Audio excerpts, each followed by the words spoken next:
Muy buenas noches, esto es Conversando con el Perú, gracias al auspicio de Streaming Conecta y la Coordinadora Republicana, siempre llevándoles a todos y cada uno de ustedes el mejor análisis político nacional e internacional. El día de hoy vamos a tener a dos invitados muy especiales, al fiscal general Tomás Gálvez y al analista político Enrique Valderrama, con el cual vamos a conversar sobre coyuntura nacional, sobre la situación política del día de hoy, conjuntamente con nuestro co-conductor Ángel Delgado. Buenas noches, Ángel. Muy buenas noches, Alberto. Buenas noches, amigos. Contentos de estar por segunda vez ante ustedes para analizar la noticia y, sobre todo, ver su trasfondo, más allá de las campañas de desinformación y tergiversación que ocurre por parte de un buen sector de la prensa nacional. Creo que la situación actual se caracteriza, digamos, de la última vez que estuvimos con el público conversando, por la luz verde que ha tenido el actual presidente del Consejo de Ministros, a diferencia de lo que le pasó a Cateriano casi una semana después. Y eso entonces, aparentemente, digo aparentemente, ha vuelto a la paz. A la normalidad, ¿no? A la normalidad. Un Consejo de Ministros que se iniciaba ha sido ratificado a través del ejercicio del voto de confianza. Una situación un poco extraña, pero en fin, ya el señor Martos y sus colaboradores pueden gobernar el país con relativa tranquilidad. Con tranquilidad. No ha sido una interpelación, Ángel, sino más decir una ratificación, digamos, del concepto político de este señor Walter Martos, que ha dado, pues, evidentemente, una tónica no diferente, muy diferente a la del ex primer ministro Pedro Cateriano, ¿no? La interpelación vino después, 2 días después, y parecía que podía incendiar la pradera si le tenemos que creer a los señores congresistas. Sin embargo, la presentación el día jueves, 2 días después del voto de confianza, fue sosa. Las preguntas creo que no estuvieron suficientemente perfiladas y las intervenciones tanto del ministro como de los parlamentarios, inclusive de los que tenían más ímpetu, careció de esa fuerza, de esa tenacidad propio de otros eventos de esta naturaleza. Tanto así que ha quedado al voto la censura, pero parece ser de que no va a pasar nada y en consecuencia, como alguien dijo, este es un disparo con pólvora mojada. Es decir, que no sucedió nada y entonces estaríamos en ese marco de tranquilidad al cual hemos hecho alusión, ¿no? Walter Martos da la impresión, Ángel, que es un tipo más conciliador, más pasivo, ¿no? Ha caído muy bien en el Congreso Nacional, lo han ratificado, en contraposición, pues, justamente con el señor Cateriano, pues, que era digamos, una especie de temperamento conflictivo, ¿no? Temperamental, ¿no? Muy politizado. Entonces, al parecer, le han dado el voto de confianza justamente por eso, ¿no? Es importante que digamos esto porque estamos en una época política en la cual se da énfasis especial. No, sí, es difícil. Es muy difícil. Los énfasis de diferenciación están dadas en elementos de personalidad, de temperamento, de forma de ser de cada uno y no tanto en el programa. Y es verdad, yo creo que sí, creo que ha sido la actitud diferente de uno y otro lo que es el trasfondo. Pero como eso no se puede decir, no es políticamente correcto, se ha explicado, se ha querido justificar el voto de confianza diciendo que este es un ministro más preocupado por la salud, a diferencia de Cateriano, que se preocupaba por la reactivación económica y la minería sobre todo. No le dieron la luz verde a Cateriano, le dieron luz verde a Walter Martos, al cual se le nota, pues, un tipo mucho más humilde y más, digamos, interrelacionado incluso con el Congreso de la República. Ahora, sin embargo, yo creo que esta polaridad entre salud y educación es falsa. Yo creo que este es uno de los grandes pretextos y coartadas del actual gobierno para justificar su inoperancia. Decir que yo le doy énfasis en la salud con las cuarentenas, primero que no ha sido cierto a la luz de los resultados que vamos a conversar, pero sobre todo ha significado la destrucción en un grado extremo de la economía como no ha pasado en otro país. Por lo tanto, aquí para levantar económicamente al país, para devolver los puestos de trabajo, las oportunidades de negocios, va a pasar un tiempo largo y va a ser sumamente difícil. Entonces, además yo soy los que creo de que la pobreza ¿no?, es la madre de todas las enfermedades. Sí. Y en consecuencia aquellos que quieren decir salud versus economía se están equivocando de cabo a rabo, porque repito, cuando la persona no tiene recursos y se ve contagiado, sabe que el único destino que le queda es la muerte. Sí, claro. No hay ni siquiera la posibilidad económica de poder superar, ¿no? Absolutamente cierto. La recuperación, la reactivación económica va a demorar. Esta pandemia que está llegando pues a niveles impresionantes, exponenciales en el Estado peruano. Ya hemos tenido hace 2 días aproximadamente 10.000 contagiados y esto se va progresivamente. La economía está perdiendo aproximadamente 15% del Producto Bruto Interno. Y en una conversación que tuvimos con el economista Indacochea nos dijo que para que la recuperación económica post pandemia se dé de la mejor manera van a pasar aproximadamente 5 años, Ángel. Bueno, es probable que así sea, ojalá que no, pero ojalá que no. Todos los pronósticos de los entendidos apuntan que el panorama nacional en este campo, como también en la salud, es sombrío.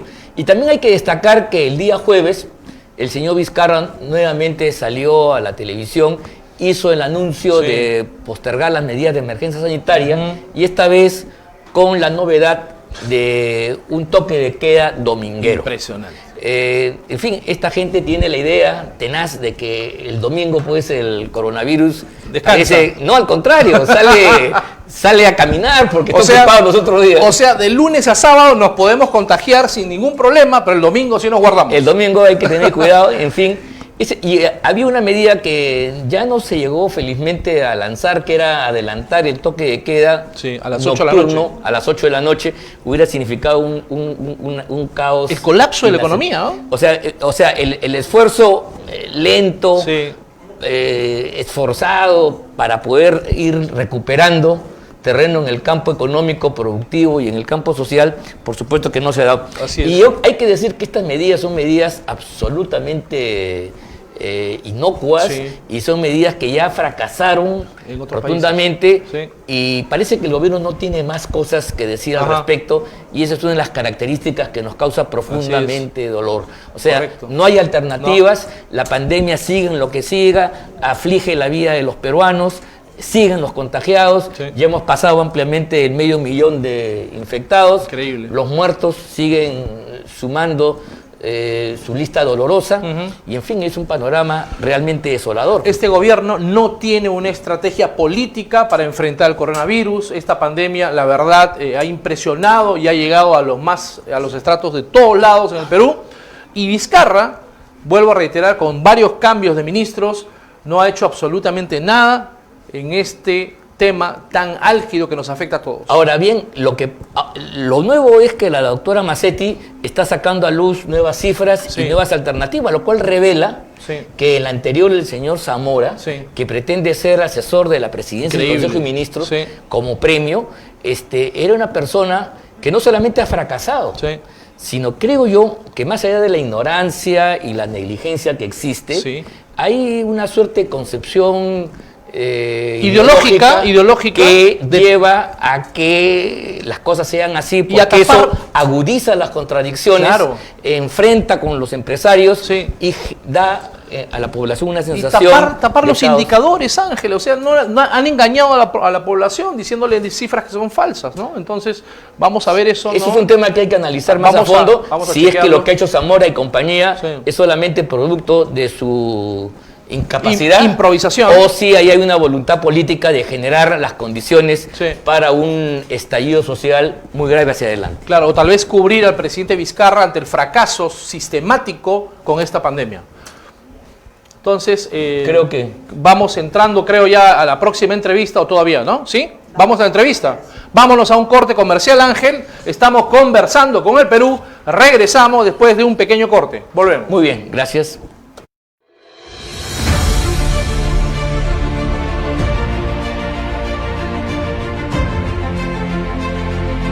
Tratado internacional de 22 países de América Latina. Este tratado pretende ser ratificado en circunstancias en que la atención de los peruanos está en la pandemia. Esto debilita al Estado en su esencia de poder y soberanía. Que el Perú perdería soberanía sobre su territorio.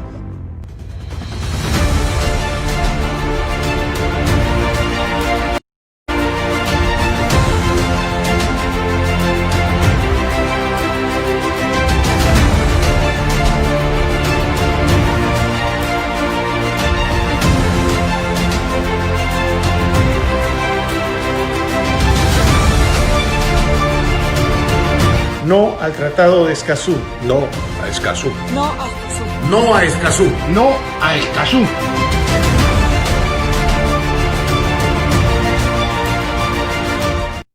La Coordinadora Republicana es un espacio público de la sociedad civil que agrupa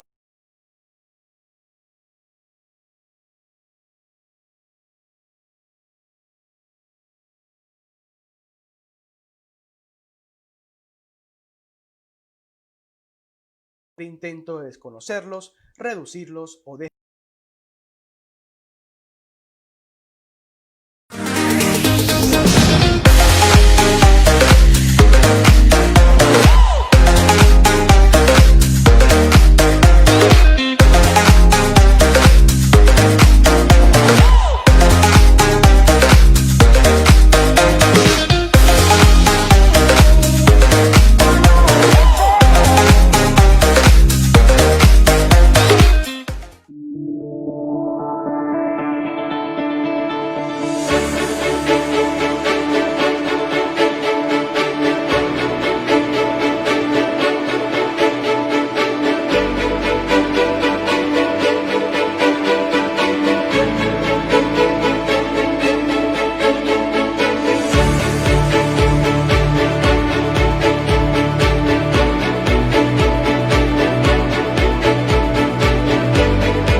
Bien, estimados amigos, esta noche vamos a entrevistar al doctor Tomás Gálvez, fiscal supremo, miembro de la Junta Nacional de Fiscales. Él es una persona de altas calificaciones, toda su carrera se ha basado en méritos, ha tenido las más altas calificaciones, es una persona comprometida con los temas vinculados al lavado de activos, es una autoridad en la materia y lamentablemente esta carrera brillante ha pretendido ser ensobrecida por las denuncias de sectores interesados que quieren capturar el Ministerio Público y entonces han deslizado especies que están muy lejos de probarse, como pertenecer a la banda de los famosos cuellos blancos, a partir de conversaciones telefónicas que si uno las analiza, en verdad no tienen ningún contenido ilícito y menos penal. Entonces, sin más preámbulo y agradeciendo la presencia del doctor Tomás Gálvez, quiero yo saludarlo y preguntarle en primer lugar cómo se siente luego que ha sido usted víctima de un conjunto de ataques insidiosos, no solamente por parte de cierta prensa, no solamente desde el Ministerio Público, sino incluso por la flamante Junta Nacional de Justicia, que hace ya unos 20 días, un mes aproximadamente, tomó la nefasta decisión de suspenderlo a partir de un conjunto de elementos subjetivos y sin ningún tipo de motivación. ¿Qué me dice, doctor Gálvez, sobre la materia? ¿Aló? Muy buenas noches y un saludo a todos ustedes y por intermedio de ustedes a todos los que están escuchando.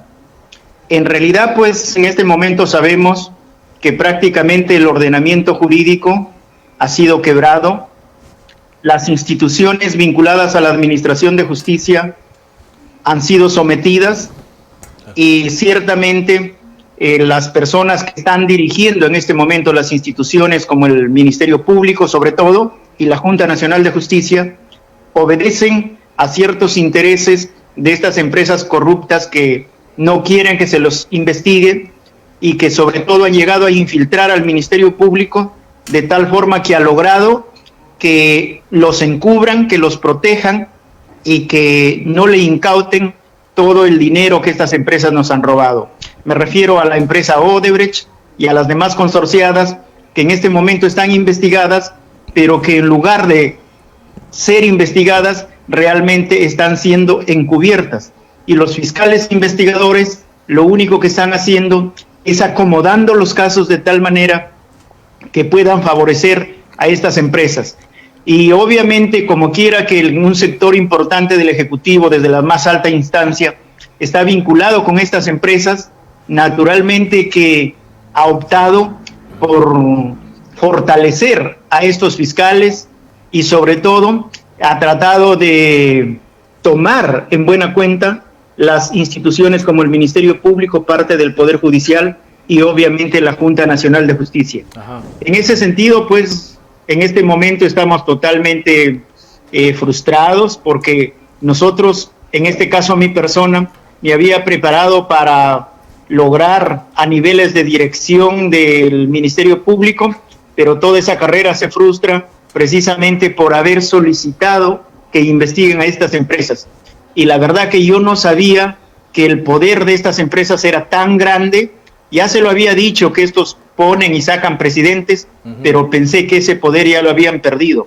Pero como quiera que tienen aún la información sobre quiénes son las personas corruptas, quiénes son los que han recibido dinero de esta empresa, lo que le llaman, tienen sus codinomes, entonces con eso chantajean y con eso obviamente hasta este momento ostentan una cota importante de poder, de tal forma que estaría condicionando al Poder Ejecutivo y a muchas autoridades, especialmente del Ministerio Público y en última instancia a la Junta Nacional de Justicia, que obviamente al parecer estaría obedeciendo consignas de estas empresas, que además gran parte de estas empresas también son propietarias de los más importantes medios de comunicación, y obviamente estos medios de comunicación manipulan la información, distorsionan las cosas y han generado una especie de corriente de opinión en contra de muchas personas, sobre todo en contra de las personas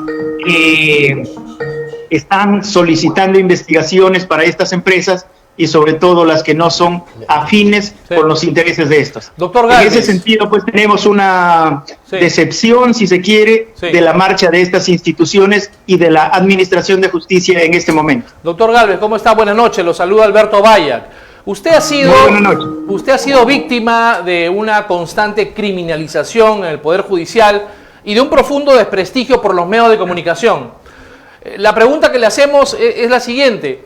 Después de todo esto de que usted está sufriendo en carne propia, inclusive con el tema de Odebrecht que nos acaba de comentar, ¿incursionará usted en política como se habló en algunos medios de comunicación a través del partido UPP o son falacias inventadas por la prensa? Mire usted, yo toda mi vida me he preparado como fiscal. Ajá. Me he preparado para aportar a la Administración de Justicia. En tal sentido, he publicado hasta este momento más de 20 libros sobre derecho, ajá, buscando resolver los problemas del Ministerio Público y de la Administración de Justicia. Yo me he preparado para ser fiscal, tal vez el mejor fiscal, porque no he visto que mis colegas se preparen con el ahínco, con el empeño que yo lo he hecho.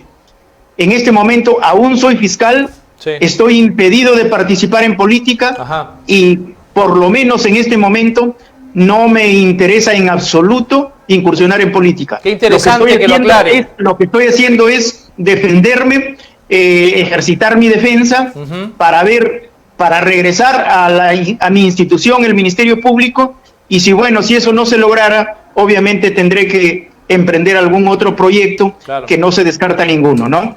Correcto. Muy bien, doctor Gálvez, creo que eso es verdad porque hemos escuchado con asombro que cierta prensa interesada pretendía, a partir de una participación suya en Comas, decir que usted se está dedicando a la política con un claro propósito de denostar y desprestigiar su trayectoria política. Creo que esto es importante decirlo. Yo quisiera preguntarle sobre el particular, ¿cuál es el trámite? Tenemos entendido que la fiscal de la Nación, la doctora Ábalos, ha presentado ante el Congreso de la República unas denuncias para que se pronuncie el Congreso, previo dictamen de la Subcomisión de Asuntos Constitucionales. ¿Podría explicarnos ese desarrollo, ese itinerario procesal y qué es lo que usted va a hacer al respecto? Claro, mire, en realidad no solo se trata de una denuncia de la Fiscalía de la Nación, sino lamentablemente de diversas acciones sincronizadas que han hecho en el Poder Judicial en la Junta Nacional de Justicia, en el Ministerio Público y también pretenden hacerlo en el Congreso de la República. En efecto, en esa misma semana me citaron para ampliarme la medida de impedimento de salida en el Poder Judicial. Demostré que no tenía nada que ver, pero igual no les importó y me impusieron la medida. En la Junta Nacional de Justicia, en esa misma semana o en esos mismos días, igual me suspendieron sin razón alguna. Y también la señora fiscal de la Nación ha interpuesto una denuncia sin ningún fundamento ante el Congreso de la República. En este momento esa denuncia está en la Comisión de Acusaciones Constitucionales. Sí. De ahí eligen a un congresista delegado para que haga de una especie de fiscal y evalúe si hay o no elementos de juicio para sostener la denuncia. Luego pasa a la Subcomisión de Acusaciones Constitucionales. Si ahí consideran que no hay elementos, se archiva, y de lo contrario pasaría a la Comisión Permanente. Ahí también se debatiría con presencia de mi persona como imputado. Luego de considerar que existen elementos, formulan una acusación que se ve ante el Pleno.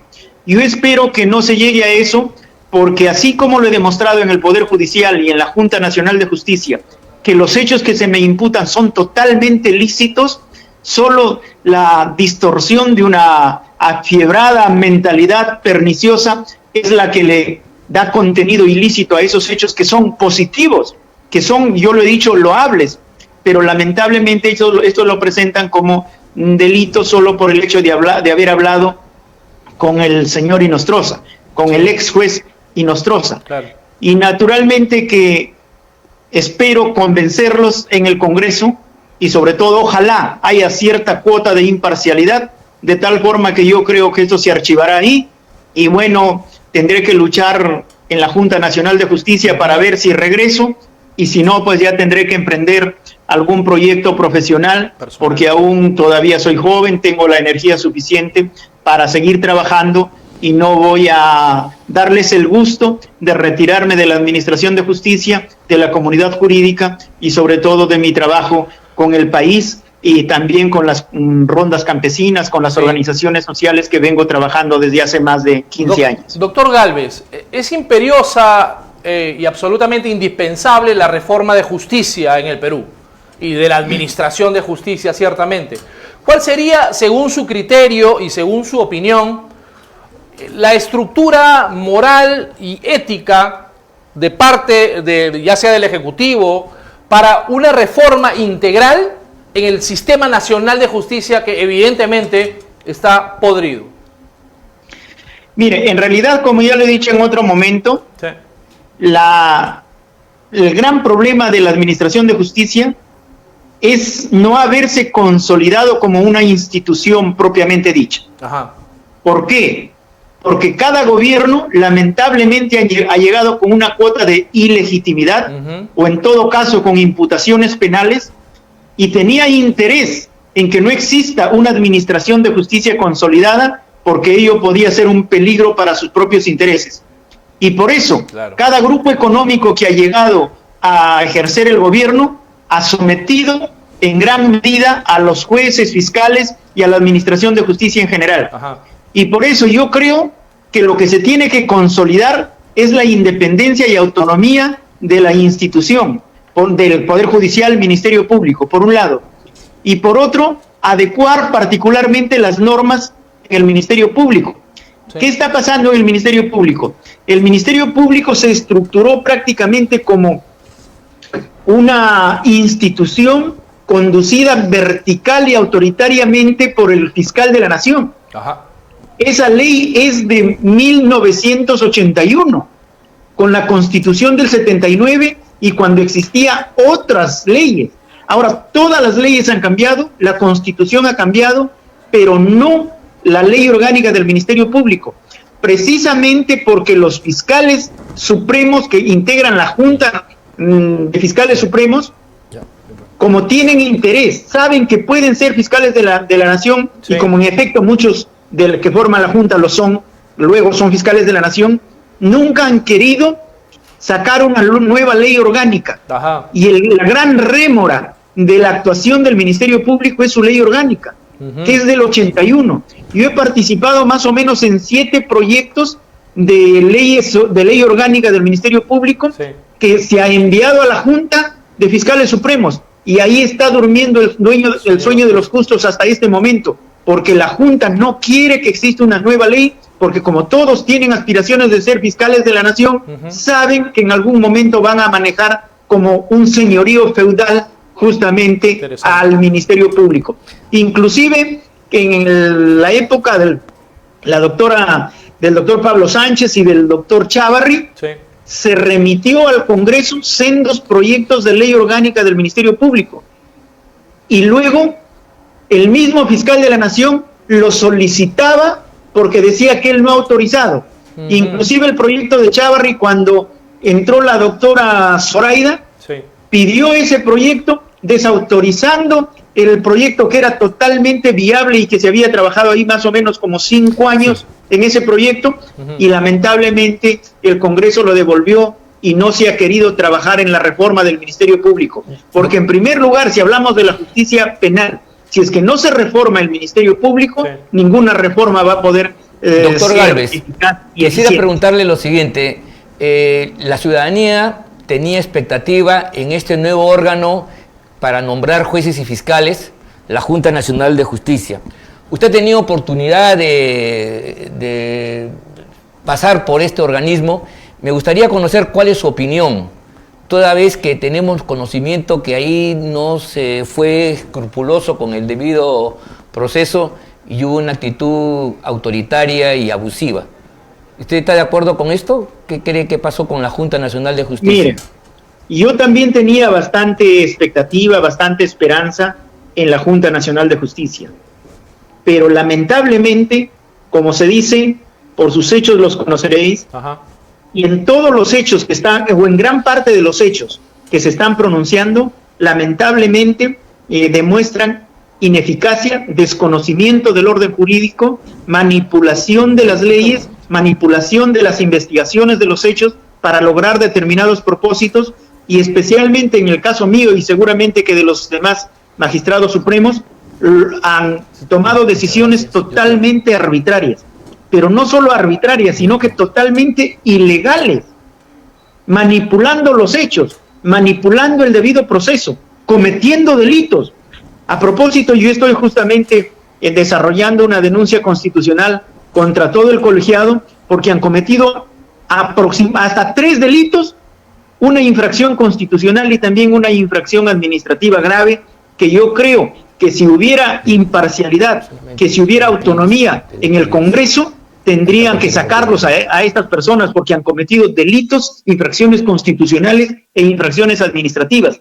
De tal forma que esa expectativa, esa esperanza que se tenía en este nuevo organismo, lamentablemente sus integrantes han disipado esa esperanza y más bien lo han presentado como una institución que obedece consignas vinculados a ciertos grupos de poder y sobre todo timoratos de lo que dice la prensa, porque efectivamente en el caso mío se han sustentado en recortes periodísticos y solo con recortes periodísticos reiterados sucesivamente por la prensa es que toma la decisión de suspenderme, de tal forma de que no hay ninguna esperanza, pero sobre todo no se puede esperar nada de estos señores, porque además pareciera que no conocen bien el orden jurídico o en todo caso tienen la intención de manipular. Muchas gracias, doctor Tomás Gálvez, por la entrevista. Simplemente ya en una próxima oportunidad vamos seguramente a conversar con usted de este y otros temas de palpitante actualidad.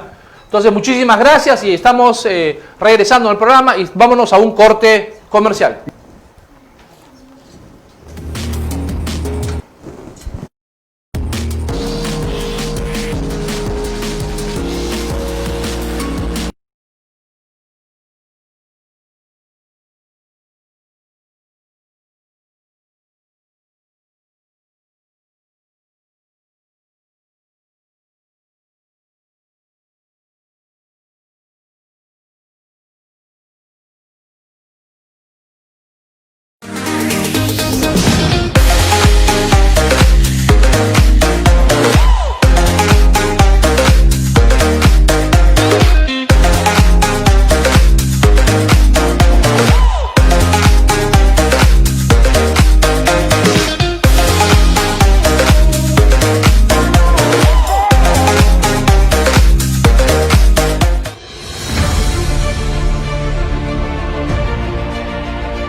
tratado internacional de 22 países de América Latina y el Caribe. Este tratado pretende ser ratificado en circunstancias en que la atención de los peruanos está en la pandemia. Esto debilita al Estado en su esencia de poder y soberanía. Que el Perú perdería soberanía sobre su territorio.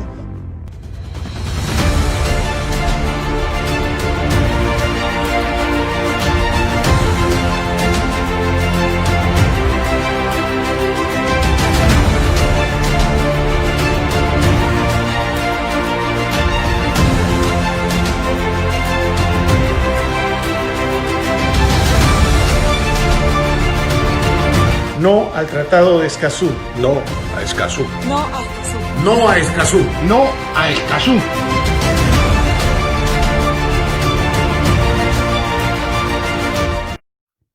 La Coordinadora Republicana es un espacio público de la sociedad civil que agrupa a ciudadanos que, con independencia de sus particulares posiciones políticas o ideológicas, defienden y promueven los valores republicanos, los principios democráticos y la vigencia del Estado constitucional de derecho, rechazando cualquier intento de desconocerlos, reducirlos o desvirtuarlos.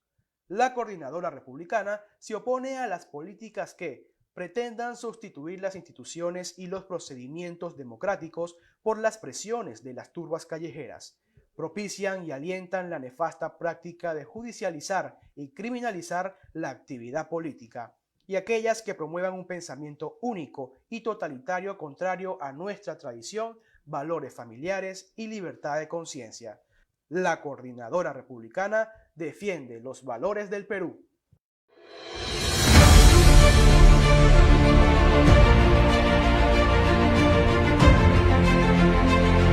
Es un tratado internacional de 22 países de América Latina y el Caribe. Este tratado pretende ser ratificado en circunstancias en que la atención de los peruanos está en la pandemia. Esto debilita al Estado en su esencia de poder y soberanía. Que el Perú perdería soberanía sobre su territorio.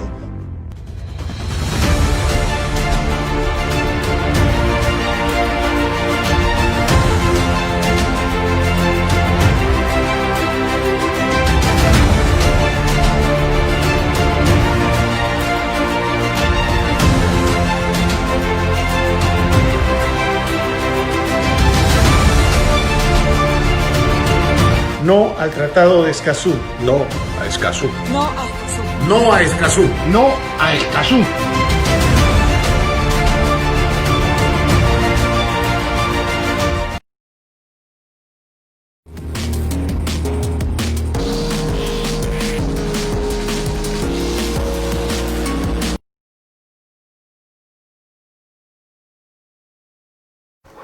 Amigos, regresamos, estamos conversando con el Perú. Mi nombre es Alberto Valla, que estamos con Ángel Delgado en la entrevista en este momento con el politólogo y analista político Enrique Valderrama para comentar los temas de interés nacional y por supuesto de coyuntura política. Bien. Enrique, buenas noches, ¿estás ahí? ¿Estás con nosotros? Muy buenas noches, estimado Alberto, estimado Ángel. ¿Cómo estás, Enrique? Invitación, felicitaciones por este nuevo espacio, sin duda, de difusión de la verdad democrática, que tiene lamentablemente muy poco espacio en los medios establecidos, pero desde la sociedad civil y de las redes estoy seguro que podemos dar la batalla también. Muchas gracias por estar con nosotros, Enrique. Tu primera opinión, Enrique, sobre la coyuntura política, ¿no? Walter Martos, su presentación en el Congreso. ¿Qué te ha parecido a ti, como analista político que eres, la presentación de Walter Martos en detrimento, pues, de Pedro el Breve Cateriano? Bueno, Pedro el Breve, sin duda, y esto es algo importante, no era el premier que el Perú necesitaba. El Perú necesitaba un gabinete de salida. Qué interesante lo que dices. Que se encargue de, por lo menos, enmendar el tema desde el punto de vista sanitario, de organizar elecciones democráticas o garantizar la organización de elecciones democráticas y de frenar el desangre en el desempleo que se está dando a lo largo y ancho del país. ¿El gabinete cateriano era garantía de eso? Yo creo que no, porque el gabinete cateriano sin duda tenía a Pilar Mazzetti, y en eso quiero ser firme y claro, a pesar de que algunos, incluso de demócratas y gente de mucho respeto, le da el beneficio de la duda a Macetti o tiene algún tipo de ilusión respecto a Macetti. Yo no tengo mucha ilusión, ella fue jefa del comando COVID y creo que ha tenido un silencio cómplice respecto a las cifras que se han manejado en la pandemia, que algunos han calculado hoy día alrededor de 55.000 fallecidos. Por lo tanto, el gabinete cateriano en salud no representaba un cambio. En el tema económico, de reactivación o de empleo, creo que María Antonieta Alba, que es sin duda la engreída de ciertos sectores, tampoco representa ningún cambio absolutamente, representa más bien una deformación del programa Reactiva Perú orientada únicamente a un sector de las grandes empresas, seguramente las que son más amigas del presidente Vizcarra. Y por último, ¿garantizaba elecciones democráticas? Yo creo que no. Creo que no, porque recuerden ustedes, amigos, que Cateriano fue el premier de salida de Humala, algunos han olvidado eso. Y evidentemente esas elecciones, con la orden de inamovilidad de la policía, el ejército, etcétera, respecto a, sin duda, un esquema de favorecimiento hacia Kuczynski, no garantizaba mucha transparencia. ¿Por qué digo esto? A pesar de que Cateriano el Breve ya hace historia. Lo digo porque el gabinete Martos es acaso muy distinto al gabinete Cateriano. Yo creo que es casi lo mismo. Casi, ¿no? Igual. Casi igual. Yo creo que mantienen a Macetti, mantienen a María Antonieta Alba, mantienen una pésima gestión de una ministra como la ministra de Producción, que no entiende el mundo popular, que no entiende la microempresa en el Perú, que definitivamente ha tenido grandes problemas, por ejemplo, con Gamarra y otros esquemas. Pero también mantienen sin duda a un ministro de Educación sumamente cuestionable. Y acá quiero decir algo. El gabinete cateriano estuvo correctamente censurado. La gran pregunta es, ¿las razones fueron las correctas del Congreso? Yo no estoy seguro. Y ya empiezo a pensar que si el gabinete Martos es casi igual que el gabinete cateriano y el gabinete cateriano fue censurado supuestamente por las razones que adujeron los congresistas, pero le dan el voto de confianza al gabinete Martos, me queda claro entonces que hay una posibilidad, por lo menos, de que el presidente de la República se haya confabulado con algunos sectores del Congreso para él mismo quitarle la venia a Cateriano y finalmente impulsar un operador político menor como Martos en el premierato. Y quemarlo de por vida, ¿no? Sin identidad y básicamente sin identidad política. Finalmente, ¿no? Lamentablemente. Sí, Enrique, sí, creo que este análisis es correcto, tiene muchos elementos de verosimilitud. Y señalar también lo siguiente, que el gabinete expresa una continuidad de política en lo fundamental. Y lo que habría que analizar acá es la actitud del Congreso, porque esta interpelación fría, sosa, aburrida del día jueves, 2 días después de la confianza, la verdad que no terminamos de entender. Porque si el gabinete... Si el Congreso de la República quería marcar una diferencia, bueno, podían darle la confianza para que haya gobernabilidad, pero marcar distancia censurando a quienes dentro del gabinete tienen problemas no solamente de mala gestión, sino de corrupción. Hay una sombra en el Ministerio de Educación que es una mafia que ha manejado de tiempo atrás los recursos ingentes que tiene este ministerio, y ahora ha explotado con el escándalo de las tablets. Y la señorita María Antonieta Alba, al margen de las virtudes que pueda tener y de la gestión que yo también creo que es deplorable, comete un ilícito gravísimo que está sancionado expresamente en la ley de contrataciones. Ella permite, porque ella tenía los elementos de juicio, que su padre, siendo propietario conjuntamente con su hermano de una empresa de construcción, ¿no? Contrate con el Estado. Claro. En una manifiesta incompatibilidad, repito, ahí no hay ningún tipo de duda. Si se hubiera dado con otra persona ya estaría afuera. Y más bien las relaciones no explícitas que todos sabemos son las que explican esta continuidad. No solo fuera, estimado Ángel, sino también estaría con un proceso penal bastante avanzado, ¿no? Hay que también ser claros en eso. Y el padre de ella involucrado pues totalmente en los negociados con el Estado. Sí, y a nivel, digamos, conceptual y quizás también a manera un poco transgresora, podríamos decir que el esquema económico en el país en realidad está siendo instrumentalizado o manejado por una marioneta de los oligopolios, ¿no? Yo creo que eso es básicamente lo que está sucediendo.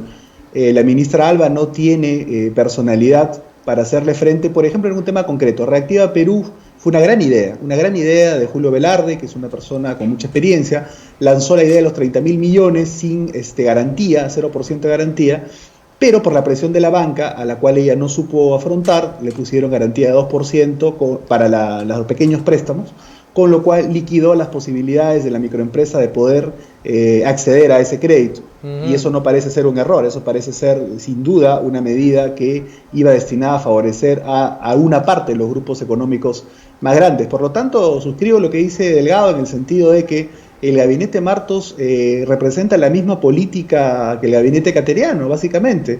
Y peor aún, no enmienda los grandes errores del peor gabinete, que es el gabinete Ceballos. Por lo tanto, creo que si somos puristas, si el Congreso ha querido ser purista, tampoco le debe haber dado la confianza a Martos. Ya, imaginemos que dicen que ya Martos puede sí garantizar, es una amenaza menor, digamos, en términos democráticos, y por lo menos ha cambiado a este cuestionado joven que pusieron en el Ministerio de Trabajo, que me parece un error porque estamos afrontando la mayor crisis en términos de empleo. Ha salido un informe de INEI al día de ayer que habla de más o menos 6,7 millones de empleos perdidos.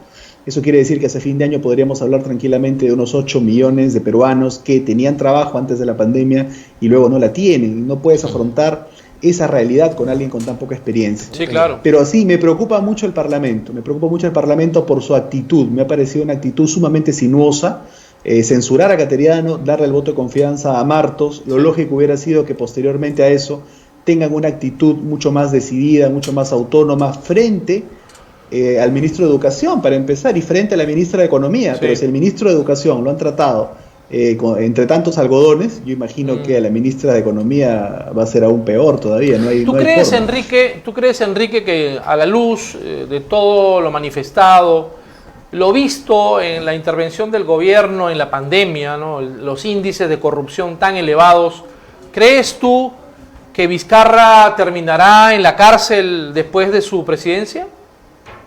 Bueno, yo creo que alguna de las movidas que él puede estar pensando hacer, y por eso te digo que me preocupa muchísimo como demócrata, como hombre que cree en el sistema republicano, me preocupa mucho la actitud de este Parlamento tan sinuosa y tan orientada al populismo y a la posibilidad de sacar provecho de la coyuntura sin pensar en el mediano plazo, porque este miedo el miedo que yo señalo, que Vizcarra puede tener a lo que tú has señalado. ¿No? Recuerda que tenemos ya un par de fiscales, un fiscal en Moquegua que está simplemente esperando que él ya no tenga inmunidad para inmediatamente encauzarlo.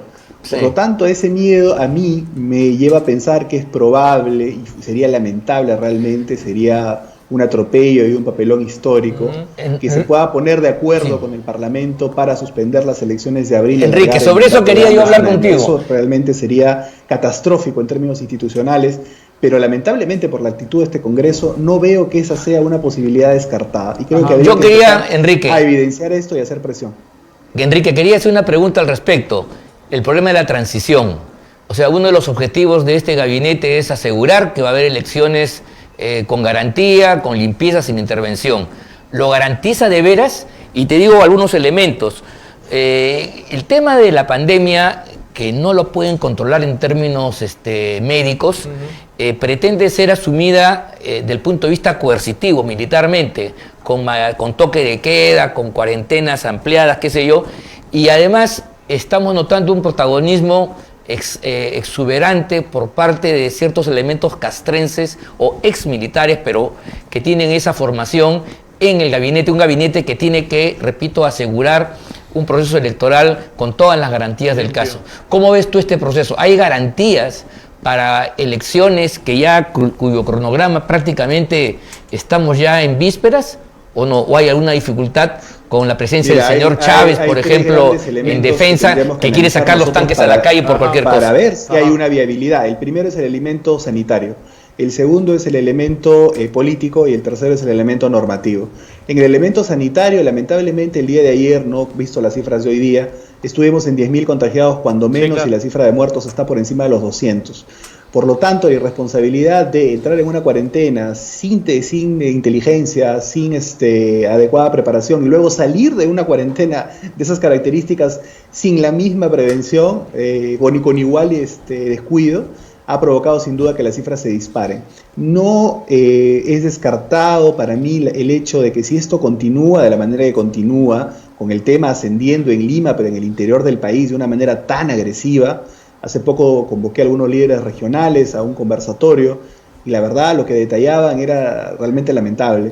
Y no vaya a ser que se estén tomando algunas medidas absurdas como este aislamiento total el domingo para volver a generar aglomeraciones, para de alguna forma incentivar que la gente también incurriendo en descuidos propague este tema y luego se diga en un mes o en 45 días, señores, hemos llegado a un punto de tal desgracia que necesitamos reprogramar el calendario electoral. Sí, claro. Por eso digo, un elemento es el sanitario, el segundo elemento es el político. Yo sí creo que este gobierno tiene, con este premier y con la mayoría de sus integrantes, tiene una vocación lamentable de continuidad.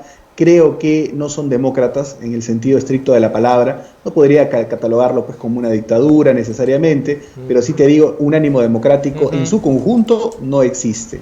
Ajá. Y evidentemente yo respeto mucho a la familia militar, pero creo que los militares concretos que están en el gabinete parece que podrían prestarse a cualquier tipo de maniobra. Pero yo espero que las Fuerzas Armadas en contexto institucional, a quienes respeto mucho, estoy seguro que no se prestarían para una cuestión como esa, en teoría. Pero te digo, depende mucho del elemento sanitario. Si esto es un pandemonio, si es una desgracia, sería muy complicado. Y tercero, es algo que seguramente en lo cual el doctor Delgado nos puede ilustrar mejor. El panorama normativo, por lo que me dicen muchos, es realmente pues absolutamente incierto. Entonces los partidos no saben cómo van a organizar sus internas, si pueden invitar, no pueden invitar. Al final vamos a tener listas que se van a armar en 15 días y eso creo que va a mellar la democracia. Los mítines de última generación van a ser por Zoom o por Skype. Imagínate, Enrique. Es un absurdo, pues. Es decir, ¿qué tipo de elecciones vamos a ir? Y con el peligro consiguiente de que este gobierno pues interrumpa o pretenda petardear una elección para quedarse un poco más de tiempo.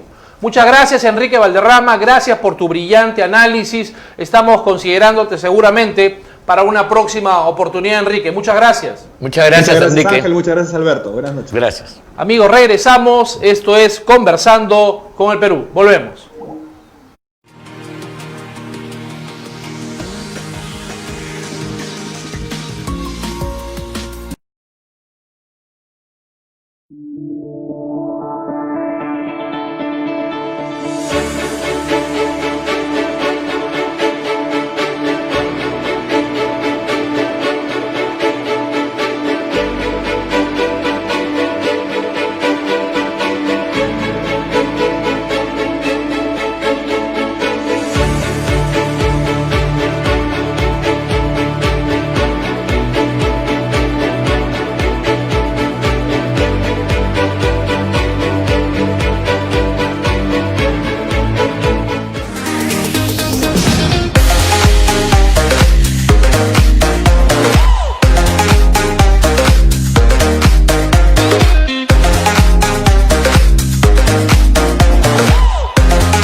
Para proteger el medio ambiente. Es un acuerdo lesivo que, entre otras cosas, afecta seriamente la seguridad nacional y busca entregar nuestros recursos a intereses internacionales.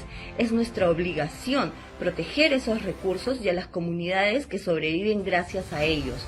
Digamos no a Escazú.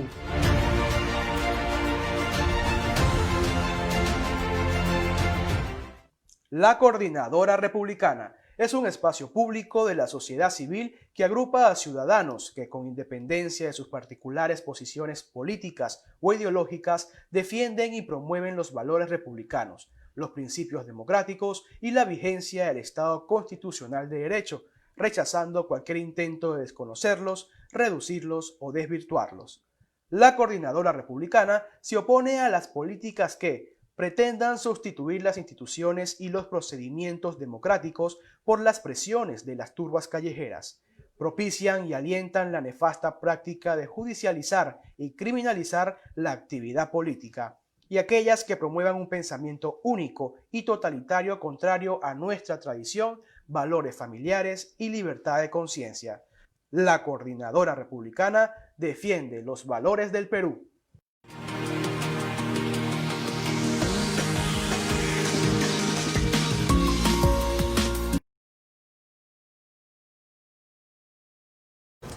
Amigos, regresamos. Esto es Conversando con el Perú. Vamos a hacer ahora con Ángel Delgado el análisis político internacional. ¿Qué cosas están sucediendo en el mundo durante la pandemia que evidentemente pues ha afectado pues a todas las economías mundiales y la verdad genera una gran incertidumbre nacional e internacional? Las economías boyantes en la Europa y en otros países, la verdad, después de esto no sabemos cómo van a quedar. Ángel, tienes un comentario al respecto a Bielorrusia, ¿no? El presidente Lukashenko pretende quedarse más tiempo en el poder, ¿no? Bueno, la vez pasada estuvimos hablando de Estados Unidos, de sus elecciones para el 3 de noviembre, que van a marcar un hecho muy importante, porque así como hace 4 años hubo una sorpresa gigantesca del cual muchos no se reponen todavía, ahora lo que pase el próximo 3 de noviembre también va a ser pues de grandes consecuencias. Pero en esta oportunidad creo que vamos a trasladarnos al otro lado del globo, regresamos después. a Europa Oriental, en este caso a una ex república de la Unión Soviética, Bielorrusia, conocida como la Rusia Blanca, ¿no? La Rusia Blanca, efectivamente. Mira tú, ahí tiene un personaje que viene gobernando 26 años, desde el año 94, y se ha reelegido de forma reiterada, como le gustaría a algunos aquí en el Perú. Utilizando los cánones democráticos, ¿no? Digamos, copando los poderes. Mira, ¿no? El 9 de este mes de agosto hubo una elecciones y ganó por 80% de los resultados. Y bueno, eso no se ha corroborado porque al día siguiente ha habido movilizaciones gigantescas en Minsk, que es la capital, y en todas partes, y tanto así que lo han puesto contra la pared, y este señor Alexander Lukashenko, ¿no? Lukashenko ha prometido, ha dicho que podría haber nuevas elecciones, pero hay que cambiar la constitución, con lo cual ya pone un elemento que hace largo y complejo el asunto. Esto es un asunto importante porque vemos cómo la presión democrática de la población hace que las dictaduras, por más sólidas que parezcan, estallen. Y eso es un ejemplo que debemos aprender aquí los demócratas para poder avanzar. Ahí las fuerzas democráticas en este país, ¿no? Bielorrusia, están encabezadas por una mujer, ¿no? Es Svetlana Tijanóvskaya, ese es el nombre de ella. Actualmente se encuentra fuera del país, en Lituania, y ha anunciado ya un gobierno de transición para poder garantizar el retorno a la democracia en esta ex república de la Unión Soviética. De la Unión Soviética. Bueno, es natural que los dictadores pues pretendan utilizar todos los argumentos democráticos para copar los poderes, el Poder Judicial, el Congreso de la República, para luego intentar perpetuarse siempre en el poder. En los Estados Unidos, Ángel, el actual ya prácticamente candidato Joe Biden, demócrata, a la presidencia de los Estados Unidos, ha elegido como compañera de lista a la vicepresidencia a la senadora por California, Kamala Harris. Esta es una senadora muy controvertida. La verdad, ella tiene argumentos muy interesantes para una etnia, para una población en los Estados Unidos. Ella es promotora del aborto, de la legalización de la marihuana y también del matrimonio homosexual. Entonces, esta posición globalista, progresista, socialista, está tomando cuerpo y mucha forma, Ángel, o sea, la fórmula demócrata del Partido a la Demócrata. Izquierda con más claridad. Es correcto. Porque el señor Biden, hasta donde se conoce, era un hombre vinculado, un hombre moderado, pero la vicepresidenta no, es más radical. Le va a inyectar una sangre que va que la oferta hace que la oferta electoral norteamericana sea más hacia la izquierda, indudablemente. Entonces va a haber en la competencia Trump y Biden, va a ser una lucha de poderes entre la izquierda radical, digamos, y a la derecha que representa Donald Trump, y al cual creemos que, a pesar de todas las circunstancias tan difíciles y tan adversas, Donald Trump, creemos, va a ser reelegido, a pesar de que está 14 puntos abajo. Mira, y este es un presagio que estamos haciendo. Vamos a ver, esa es una... ¿no? Ya veremos, porque la tiene difícil. Mira, sí, claro. El señor Trump no ha sabido manejar en los mejores términos la lucha contra la pandemia, sí. Y ahí hay un fuerte rechazo en un importante sector de la población.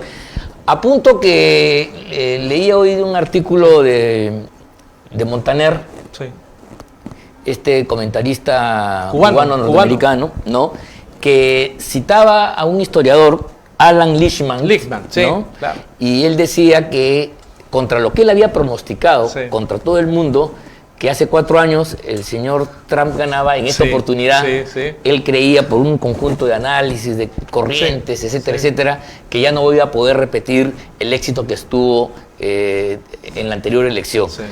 Eso es un pronóstico importante. Entonces, ahí tú estás jugando fuerte. Alan Lichtman, por ejemplo, es un historiador muy reconocido en los Estados Unidos, y él pronostica inicialmente la victoria de Donald Trump contra todos los pronósticos, y ahora dice lo contrario. Vamos a ver qué sucede en las elecciones norteamericanas, que son muy complicadas también en pandemia. No sabemos cómo van a ser los mítines, las reuniones por Zoom, por Skype, es decir, una metodología muy diferente. Ahí hay un tema de debate. Hay sectores que están presionando para un voto electrónico, sí, voto a través del correo. Y Trump se está oponiendo porque dice que eso no es factible. Ajá.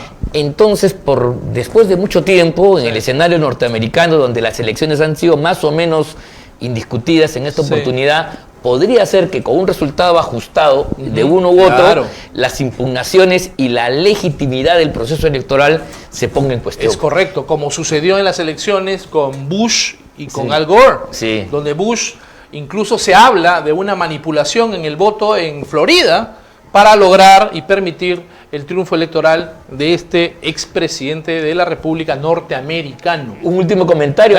Parece ser que la democracia norteamericana se está pareciendo un poco a la latinoamericana. A la peruana. Y a la peruana en particular, claro que sí. Sí, sobre todo con la infiltración de los caviares, los socialistas, los progresistas y los champán socialistas en los, digamos, poderes judiciales de los países. Parece que eso es una estrategia que vamos seguramente en los próximos programas a evaluar y a analizar también con Ángel Delgado. Amigos, muchas gracias, Ángel, muchas gracias por estar con nosotros. Gracias, Alberto. Un gran abrazo, un gran programa, gracias por ustedes. Esto es Conversando con el Perú. Nos vemos el próximo lunes, 7 de la noche. Hasta entonces. Gracias.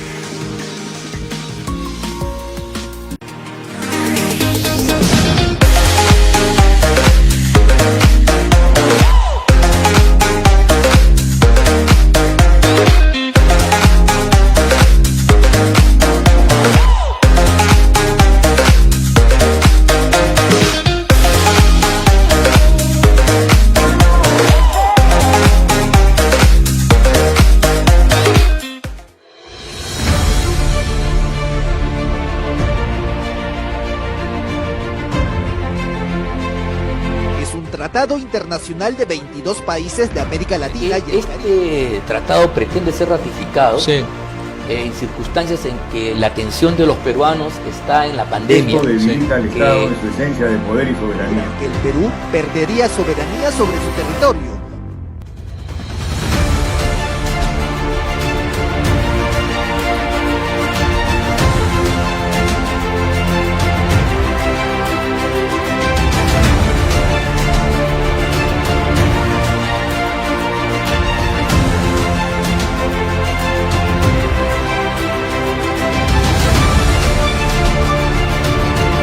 No al Tratado de Escazú. No a Escazú. No a Escazú. No a Escazú. No a Escazú.